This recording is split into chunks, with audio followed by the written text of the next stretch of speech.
मान लीजिए आप धरती से 100 लाइट ईयर्स दूर एक एलियन सिविलाइजेशन के पार्ट हैं। आपके प्लैनेट के लीडर्स ये सोच रहे हैं कि ह्यूमंस काफी तेजी से डेवलपमेंट कर रहे हैं और लगभग 10,000 सालों में पूरी गैलेक्सी के लिए खतरा बन सकते हैं। ये सोचकर आपके प्लैनेट के लीडर्स ने ये डिसाइड किया है कि वह धरती पे सारा जीवन खत्म कर देंगे। आप अपने प्लैनेट के एक नामी गिरामी साइंटिस्ट हैं और धरती से ह्यूमंस को साफ करने का काम आपको दिया गया है। आपको अलग अलग एक्सपेरिमेंट्स करने में काफी मजा आता है, तो आपने ये सोचा कि क्यों ना आप हमारे सूरज को बुझा दें और सूरज के बुझने पे धरती पे सारा जीवन खत्म हो जाएगा। आप ये सोच रहे हैं कि अगर सूरज के भार के बराबर ही पानी गिरा दिया जाए तो सूरज बुझ जाएगा। आपके प्लैनेट पे टेक्नोलॉजी बहुत ही एडवांस्ड है। आपने सूरज के मास के बराबर, जो कि 2 × 10⁻30 kgs है, पानी को एक साथ सूरज पे डंप कर दिया। आपने कई सारे ग्रहों से ये पानी लिया था और आपने अब इसे सूरज के ऊपर डाल दिया है। धरती पे हमें आपके प्लान के बारे में पता चल चुका है, लेकिन हम कुछ नहीं कर सकते। अब 2 पॉसिबिलिटीज हैं, या तो आपका प्लान सक्सेस होगा और आप धरती पर से सारा जीवन मिटा देंगे, या तो फिर हम आपके प्लान पे हंसेंगे और उस पे मीम्स बनाएंगे। तो चलिए सबसे पहले जो इवेंट्स होंगे सूरज पर उसके ही भार जितना पानी डालने के, उन इवेंट्स को समझते हैं। आपने सूरज के ऊपर उसी के भार जितना पानी डाल दिया है। अब सूरज पे कोई आग तो लगी नहीं है जिसे पानी से बुझा सके।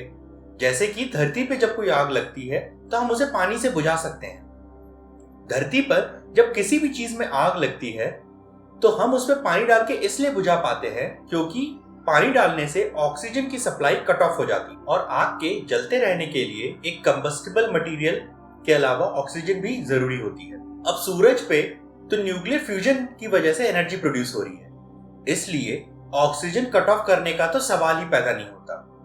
सूरज में जो फ्यूजन रिएक्शन हो रहा है वो proton proton cycle fusion reaction है, जिसमें हाइड्रोजन एटम्स को कंबाइन करके हीलियम बनती है। इसके अलावा एक और फ्यूजन साइकिल है जिसे carbon nitrogen oxygen fusion cycle कहते हैं। अब जो सूरज पे हम पानी डाल रहे हैं उसमें हाइड्रोजन और ऑक्सीजन दोनों हैं।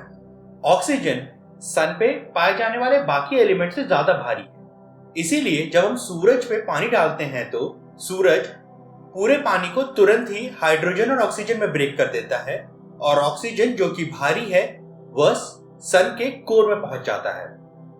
सन के कोर में प्रेशर और टेम्परेचर इतना ज्यादा होता है कि ऑक्सीजन अब कार्बन नाइट्रोजन ऑक्सीजन साइकिल द्वारा फ्यूजन रिएक्शन करना शुरू कर देता है। और ये जो CNO फ्यूजन साइकिल है वो अपने प्रोटॉन प्रोटॉन साइकिल से ज्यादा तेजी से काम करती है और ज्यादा एनर्जी प्रोड्यूस करती है। इसकी वजह से हमारा सन अचानक ही 6 से 10 गुना ज्यादा गर्मी प्रोड्यूस करने लगेगा। सन का मास 2 गुना हो जाएगा और जो एनर्जी या गर्मी वो प्रोड्यूस कर रहा है वो 6 से 10 गुना हो जाएगी। इसकी वजह से हमारी धरती पे पाए जाने वाला सारा पानी इवेपोरेट कर जाएगा और पानी नहीं होने की वजह से हमारी धरती पर से सारा जीवन खत्म हो जाएगा। अब आप अपने प्लान में सफल हो चुके हैं, इवन दो आपको वैसे रिजल्ट्स नहीं मिले जैसा आपको चाहिए था। सन का मास दुगना होने की वजह से सन की जो न्यूक्लियर फ्यूजन आउटपुट है वो बढ़ गई है और इसकी वजह से सन की लाइफ छोटी हो गई।